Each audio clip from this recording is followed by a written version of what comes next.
Hi, my name is Jim, and I want you to know how my thoughts about race have been touched by God, causing an unexpected confidence to live inside me. 8 years ago, my black Christian friend lovingly shared this message with me: less Jim and more Jesus.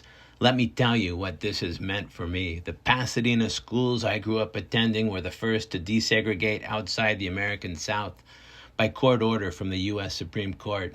Back in 1971, I was with my first grade class watching television images of violence against civil rights protesters from a decade earlier. The kids in my class were multicolored, but suddenly I was ashamed because I noticed my skin color was the same as those inflicting the cruelty. This was the beginning of my journey through America's racially charged gauntlet. In the years to follow, I longed for a more harmonious existence, but was stuck living with a dread sense of lost well-being when racial tension threatened to break out unexpectedly, which it did.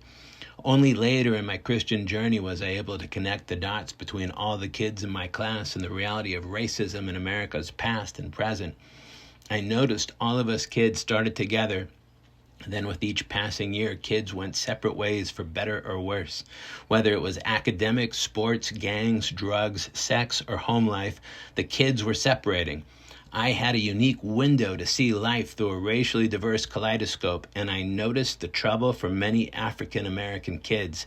There was harm in the backdrop of the kids I was in school with that I did not understand.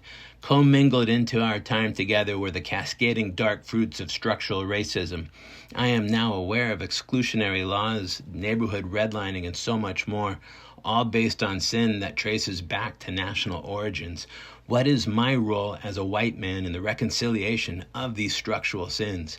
I have seen the worst of us in all colors, and I have seen the best of us in all colors. In our pursuit of the balance between demanding justice and recognizing the humanity of all parties involved, we often believe the lie that we must choose one over the other. When we discover that all people are made in God's image with no favorites, the big lie of racialization is exposed and restoration becomes possible. Loving God and loving our neighbor is not only Jesus' command, but also needed healing. Earlier, what my friend shared with me seems like a wonderful instruction for all Christians. Less of us, more of Jesus.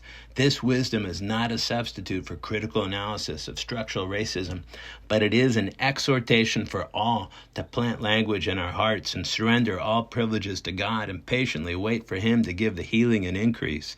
I have freedom to acknowledge that I live without the penalty of shame because I am now a child of God, and so are all those adopted into God's kingdom through Christ. I can afford to be generous because none of it is mine anyway. This is the secret for breakthrough that liberates the soul. I have conviction that personal consequences exist even within structured oppression. Paul talked about not letting our circumstances concern us. Do what we can to be free, but always trust God. We may not be able to solve all differences based on racialization, but if we look to Christ, there is no need to be defensive about our weaknesses. Another big lie is that God is not going to protect us if we let our guard down and stop protecting ourselves. This message is for anyone like me who is weary with race and the blame game. Beyond conflict and beyond avoidance, there is a third way to approach race that operates out of the power of God. Because I have been given grace, I also have the freedom to give grace.